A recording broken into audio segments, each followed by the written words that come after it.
Perihal keterangan saksi Richard Eliezer Pudiang Lumiu sebagai pelaku turut serta dalam berkas perkara terpisah, kami akan membahas mengenai peran dari saksi Richard Eliezer Pudiang Lumiu. Sebelum masuk lebih jauh ke dalam pembahasan daya paksa, pembelaan terpaksa melampaui batas dan perintah jabatan, alangkah lebih baiknya lebih dahulu dimulai dengan pembahasan terkait pembagian alasan penghapus pidana agar pembahasan tidak melebar dan lebih mengerucut sehingga mendapatkan analisis yang mendalam terkait potensi penggunaan alasan penghapus pidana yang dapat dipergunakan oleh saksi Richard Eliezer Pudiang Lumiu. KUHP sendiri memang tidak membedakan dengan jelas tentang pembagian alasan penghapus pidana. Pembagian alasan penghapus pidana ini terdapat dalam doktrin yang berkembang dalam hukum pidana. Dari sudut pandang doktrin, alasan penghapus pidana dapat dibagi menjadi dua, yaitu alasan pemaaf dan alasan pembenar. Alasan pemaaf adalah alasan-alasan yang menghapuskan kesalahan pelaku. Oleh karena alasan ini menyangkut tentang kesalahan pelaku, maka alasan penghapus pidana ini berlaku hanya untuk diri pelaku. Sedangkan alasan pembenar adalah alasan-alasan yang menghapus sifat melawan hukum, perbuatan. Oleh karena alasan pembenar menyangkut tentang perbuatan, maka alasan ini berlaku untuk semua orang yang melakukan perbuatan tersebut. Perbedaan ini sebenarnya sangat bermanfaat dan diperlukan atau penting dalam hal terjadinya penyertaan dan keikutsertaan dalam suatu tindak pidana. Dalam hal suatu perbuatan dihalalkan, maka perbuatan itu sendiri tidak dapat dipidana. Mereka yang dengan salah satu cara ikut serta melakukan perbuatan itu, apapun bentuk pernyataannya, dengan beberapa kekecualian juga dihalalkan atau tidak dipidana. Apabila bagi pelaku hanya terdapat alasan pemaaf, maka masih ada kemungkinan bahwa orang yang membujuk, ikut serta melakukan, atau menyuruh melakukan, atau membantu melakukan dapat dipidana. Sedangkan pelaku utamanya tidak dipidana berdasarkan alasan pemaaf. Apabila dikaitkan dengan pembahasan di atas, maka alasan penghapus pidana yang berpotensi digunakan oleh saksi Richard Eliezer Pudiang Lumiu hanyalah alasan pemaaf. Karena dari fakta hukum yang terungkap di persidangan, hanya saksi Richard Eliezer Pudiang Lumiu lah yang nampak seolah-olah memiliki keadaan khusus mengenai dirinya yang dapat dipandang sebagai alasan yang cukup agar terlepas dari delik yang disangkakan kepadanya.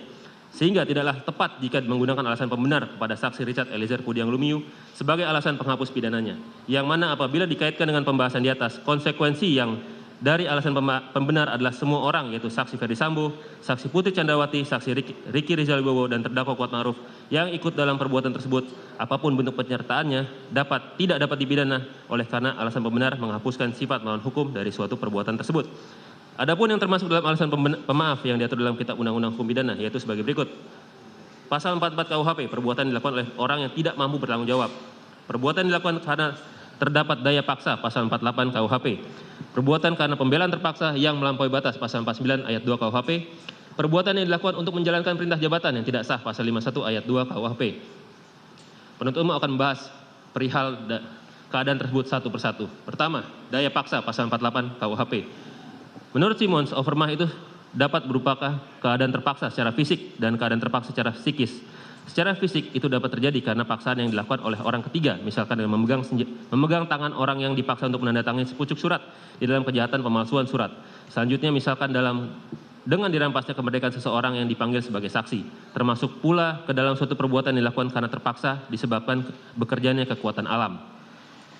Kemudian menurut Jonathan Hiring dianggap dibacakan, menurut R. Susilo dianggap dibacakan. Kemudian bahwa perbuatan yang dilakukan dalam keadaan terpaksa ini dapat digolongkan sebagai alasan pembenar maupun alasan pemaaf. Apabila paksaan tersebut merupakan paksaan yang absolut yang datangnya dari luar, bukan dari diri pribadi pelaku sendiri, maka perbuatan tersebut termasuk dalam alasan pembenar. Akan tetapi, apabila paksaan tersebut merupakan paksaan yang relatif yang datangnya dari dalam diri pelaku itu sendiri, maka perbuatan tersebut termasuk dalam alasan pemaaf. Oleh karena itu, pada pembahasan daya paksa ini akan difokuskan pada daya paksa relatif dikarenakan berdasarkan pembahasan sebelumnya, alasan penghapus pidana yang tepat digunakan kepada saksi Richard Eliezer Pudiang Lumiu adalah alasan pemaaf. Bahwa berdasarkan jurisprudensi terkait dengan daya paksa, ada dua jurisprudensi dan dianggap dibacakan yang mulia. Bahwa berdasarkan fakta hukum yang terungkap dalam persidangan, saksi Richard Eliezer Pudiang Lumiu mendapat perintah dari saksi Ferdi Sambo di rumah Jalan Saguling untuk menembak korban, dan kemudian saksi Richard Eliezer Pudiang Lumiu langsung mengiyakan perintah dari saksi Ferdi Sambo tersebut. Kemudian saksi Richard Eliezer Pudiang Lumiu berangkat bersama rombongan yang baru sampai dari Magelang menuju rumah dinas Jalan Duren 3. Bahwa berdasarkan keterangan saksi Richard Eliezer Pudiang Lumiu, alasan dia mengiyakan perintah tersebut dikarenakan yang bersangkutan berpikir akan bernasib yang sama juga nantinya. Saksi Richard Eliezer Pudiang Lumiu juga terpikir takut nanti keluarganya dan tunangannya akan terjadi sesuatu kepada mereka. Bahwa masih berdasarkan keterangan saksi Richard Eliezer Pudiang Lumiu, pada saat kejadian ia diteriaki oleh saksi Ferdi Sambo dengan kata-kata, "Woi, kau tembak cepat, woi, kau tembak." Lalu dengan keadaan terpaksa dan rasa takut, saksi Richard Eliezer Pudiang Lumiu mencabut senjatanya dan melakukan tembakan ke arah korban. Apabila dikaitkan dengan pendapat ahli dan jurisprudensi di atas, keterangan dari saksi Richard Eliezer Pudiang Lumiu tersebut belum cukup untuk membuktikan bahwa penembakan tersebut dilakukan dalam keadaan terpaksa secara psikis. Bahwa dalam keadaan terpaksa secara psikis terjadi jika orang memakai kekerasan atau ancaman kekerasan itu membiarkan orang yang dipaksa untuk tetap bebas secara fisik dan juga bebas untuk tidak melakukan sesuatu sesuai dengan apa yang dikehendakinya. Akan tetapi kekerasan atau ancaman kekerasan itu mempunyai pengaruh yang demikian rupa bahwa yang perlu digarisbawahi adalah pendapat tersebut adanya daya paksa dalam bentuk kekerasan atau ancaman kekerasan dari orang yang memaksa dan mempunyai pengaruh yang demikian rupa.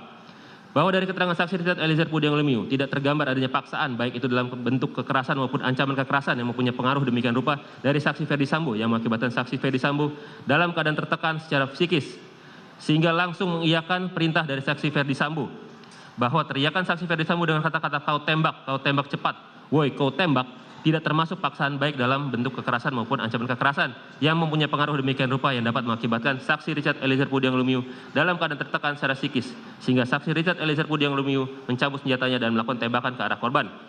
Lebih lanjut, apabila dikaitkan dengan jurisprudensi di atas, maka perasaan atau pikiran saksi Richard Eliezer Pudiang Lumiu yaitu bahwa apabila dia menolak perintah tersebut maka akan bernasib sama juga nantinya, kemudian akan yang bersangkutan juga terfikir takut nanti keluarga atau tunangannya akan terjadi sesuatu kepada mereka, tidaklah dapat dikatakan sebagai bentuk keadaan terpaksa yang mengakibatkan saksi Richard Eliezer Pudiang Lumiu dalam keadaan tertekan secara psikis. Dikarenakan keadaan terpaksa tidaklah dapat disandarkan pada perasaan pribadi. Terkait dengan pembelaan terpaksa yang melampaui batas, pasal 49 ayat 2 KUHP.